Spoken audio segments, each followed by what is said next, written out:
Hey, everybody. Thanks for joining us. It is your friendly yet awkward anchor, Steve Couge here, and I'm joined as always by the wonderfully talented meteorologist, Juanique Martinez. We'll get to her in just a moment and with a look at your weather. But first, we're going to talk about some of the top stories that we have got cooking for you here at News Channel 13 tonight, coming up at 11 o'clock in the Capital Region. One of the biggest stories, not sure if any of you guys have seen this yet. I think we posted a video on it on the WNYT YouTube page. We're talking about a spitting incident that occurred in a high school boys basketball tournament game. The drama of Massachusetts State's basketball playoff game turned into a major controversy when, as I mentioned, one player spit on another. We got a video of that right here that was sent in to us. The incident involved Pittsfield High School, their boys team, as they played in the Final Four semifinals against Old Rochester Regional in Massachusetts. In the video that captured the incident, you can see a black player from Pittsfield make a score after tripping up a white player from Massachusetts, Old Rochester. That player from Old Rochester responded by spitting on the Pittsfield player. A fight nearly broke out, but the referees, they didn't see the spitting incident. So it was the Pittsfield player who was punished with a technical foul for the push you see him give right there. The player spit on him. I guess the referees just didn't believe him. Pittsfield went on to lose that important Final Four game. Old Rochester school officials say their player that did the spitting has now been kicked off the team altogether. We're currently working on getting some more reactions for you to this big story. It's just one of those things where in the world of sports, something like that can really tarnish a relationship for a long time and a reputation. The school district spoke out on this. They said they're taking action and more punishment could be on the way to that student who did the spitting. So stay tuned to that one. Moving on to this, we now have our hands on a long-awaited report detailing allegations of abuse by sports coaches at Saratoga Springs Athletics here in Saratoga Springs, New York. It's an ongoing report that goes back several years, 30 years to be exact. The allegations centered around the running program at Saratoga Springs Athletics, where athletes were forced to aggressively practice year-round. Some coaches used some pretty harsh language with a few of the students. People felt threatened. The biggest finding, though, from this report is that there was, quote, no unlawful conduct that was identified. So there aren't going to be any arrests in this case, it doesn't seem like. There were coaches that were fired, though, over the years. Others were formally disciplined and forced to undergo counseling. The report also concluded that when the district was made aware of the complaints and these allegations, the district did investigate the vast majority of them, but they didn't investigate all of them. Investigators also stated that they couldn't turn back time to examine exactly what kind of conduct may or may not have occurred in the past. They also wanted to point out what is considered appropriate now in 2024.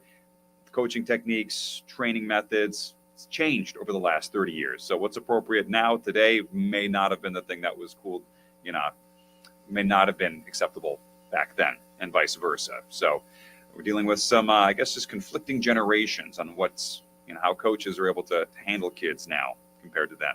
The district superintendent in Saratoga is going to actually address the support that's happening front and center tomorrow at tomorrow night's school board meeting. We're going to be there for you to stay all over this one. It's a big deal here. All right, moving on now. We got a positive event, some positive news after all that doom and gloom and bad stuff. There's an event called Shaving for Charity, going bald for a good cause. Would you do it? Would you shave your head? Well, maybe if you're looking for an excuse, this is one to do it for. Saratoga City Tavern in Saratoga Springs, New York, is hosting their 14th annual St. Baldrick's Foundation signature head shaving event. The purpose of it is to raise money for life-saving childhood cancer research, and their goal here this year, to raise $50,000. The event starts at 10 a.m. Since it kicked off in 2020, the Saratoga City Tavern has raised over $707,000 to support the research. So really a great cause. I think the question that a lot of us want to know is, would you and I, would we shave our heads? Would we get in trouble, you think, if we just came in on Monday and like, hey, bald, going with the new look, did it for charity? You think our bosses would be upset? Ooh, hold on, we're muted. I got to unmute you. There we go.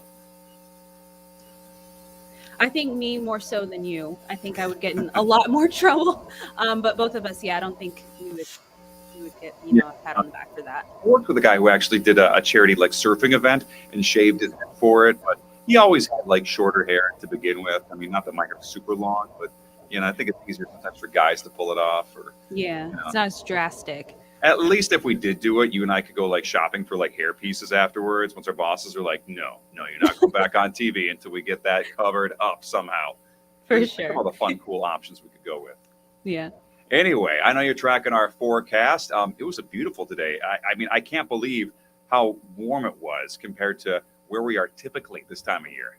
Yeah, absolutely beautiful, Steve. Our high temperature that we saw today in Albany was over 20 degrees above that normal high temperature. And it's 9:48 right now It's p.m. and crazy. temperatures are still in the upper 50s in Albany. Yeah, So like 58. That's like almost unheard of for this time of year. yeah, that is like that mid-spring like feel that we're seeing out there. So it is a beautiful night that we're seeing, and we'll see another beautiful day tomorrow. Live outside, as I mentioned, in Albany on the CDP HP First Warning Cam, temperatures are in the upper 50s.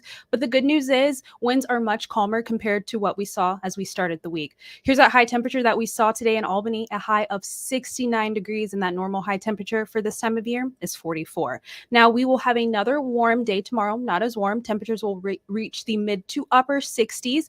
And then by Friday, we'll have temperatures slightly closer to seasonable levels, but still 10 degrees above average. We'll stay in the 50s as we head throughout the weekend as well, and showers return by Saturday and Sunday.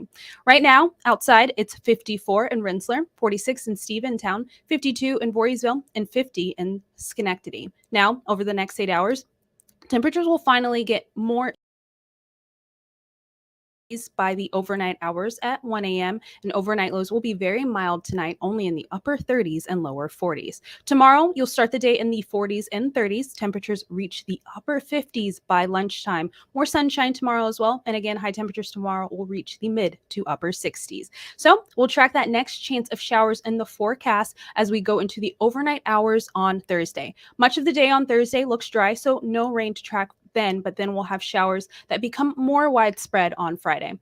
Those showers will start to taper off rather as we go throughout the afternoon on Friday with mostly cloudy skies, and then showers return as we head throughout the day on Sunday. But look at that, 11 p.m. on Friday, not really tracking any rain. We may have some showers pop up to our northwest, but expecting that drying trend as we start the weekend. Tonight, again, overnight lows drop down into that above average seasonable range into the upper 30s, partly cloudy. We do have a few passing sprinkles out there, but not really any accumulating rainfall. Tomorrow will be another beautiful day with temperatures in the 60s, a mix of sun and clouds, and then showers return into the overnight hours. St. Patrick's Day is on Sunday. And unfortunately, that looks to be one of our active days of next week. And then I think this is very interesting that we'll see those 40-degree temperatures return as we start the first day of spring. Woohoo! Looking nice for the, well, as we get closer and closer to spring, that'll be good. Hopefully. For sure. Yeah. Question for you, Wanique. Mm-hmm. This is not related to any story that I'm about to put up. I got a message from my wife. She's going on a trip to LA for Friday for this like big work conference, and her flight leaves at 6 a.m. She's getting picked up. Her car arrives at like 4 a.m. So she's going to make it there on time. But you'd think like she would have packed by now. She hasn't, right? She does morning packing. Like right before the you got to leave, it's like, oh, you know what? If my plane takes off at 6 a.m., I'm just going to wake up at 3 a.m. and do packing. Are you like a morning packer, or are you like a night before packer? I'm a morning packer too, so I can't fault your wife because you don't know what mood you're going to be in when you go on your trip. So you have to wait until a few hours before. That's a good way to put it. I never even thought of that. I think for me, like I'm just like, there's that fear that I'm going to oversleep, which I have done before. I've missed flights because I don't hear my alarm, or I hit the snooze button, and then you have that panic when you look up. You're like, oh my god, I'm gonna miss it. But if you're late, you're like, oh, well, at least I'm packed. I can rush out. Maybe I can still make the flight. Not if I haven't already packed. So that's just me. I mean, I was the kid in high school and middle school and elementary school who would pick out his outfits the night before and just lay them someplace in my room, because like my mind just does not work in the morning. I mean, that's why I'm doing the night stuff, not the morning stuff. So my brain's shot at that point. Just hasn't booted up yet. Yeah, I'm the same way. But the morning, I feel like if you pack in the morning, you're not going to miss your flight because you have to pack and make it to your flight. Okay. Well, now people know a little bit more about us. Thank you, Anique, for joining us. And all you watching right now, thank you for tuning in for 13 Now. This has been fun, as always. I'm Steve Koosh, your friendly and awkward news anchor here in Albany, New York. Stick with us. We're coming back up here at in a few minutes. We got an hour till we hit 11 p.m. We'll see you there for News Channel 13 at 11. Bye. And thank you, Anique. We'll see you there too. See you soon.